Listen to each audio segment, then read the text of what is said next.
Янгын чыккан урман посадкасы тимир юл буйлап сузылган. Агачлар мында куе булып искән, башлыча чатырманлык. Шуңа да йөрергә бик кыен. Тирә-якта куе, коры үлән. Ут ялкыны коры агачларны кипкән үләнне ямап алган. Янгын сүндерүчеләр әйтүенә караганда, җир торыклы булганлыктан, янгынны сүндергән урыннар да тиз арада ялкынланып янып китә.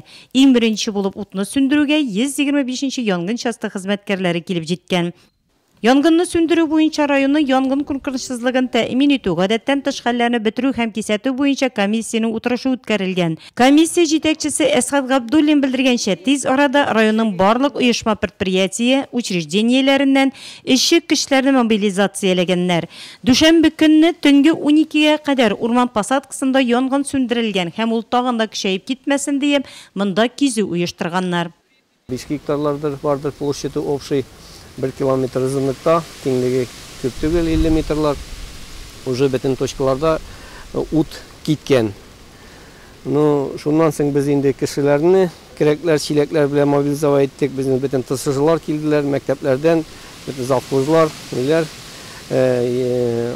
80ләп кеше катнашты.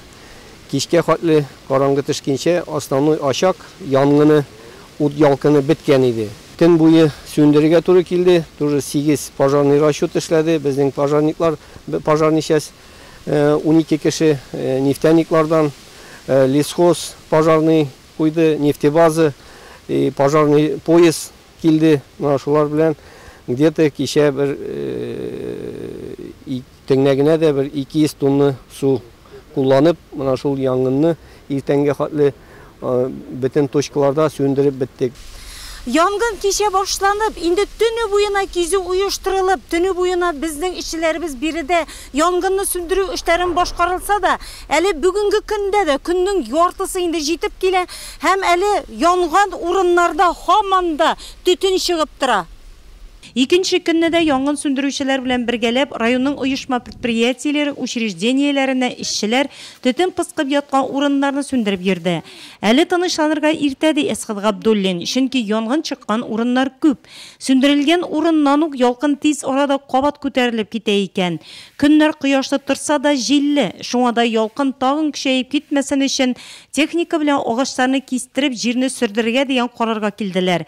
Агачлар шулкадәр коры, уртасыннан ялкынланып янып барады янгынны сүндерүдә катнашучы эшчеләр. Бүгенге көндә инде пока 50 кеше привлекация ителгән.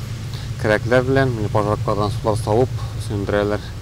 Монда инде Бургас тәҗәктан эшли инде үзләренең линия чататтар, нефтебазаның пожарный машинасы, благоустройственный водовозкалары и пожарниклар машиналары инде. Корак алса берне уттан берни дә калмый ди халык. Янгын сүндерүчеләр көннәр коры торганлыктан һәр кемнән уяу сак булуны сорый.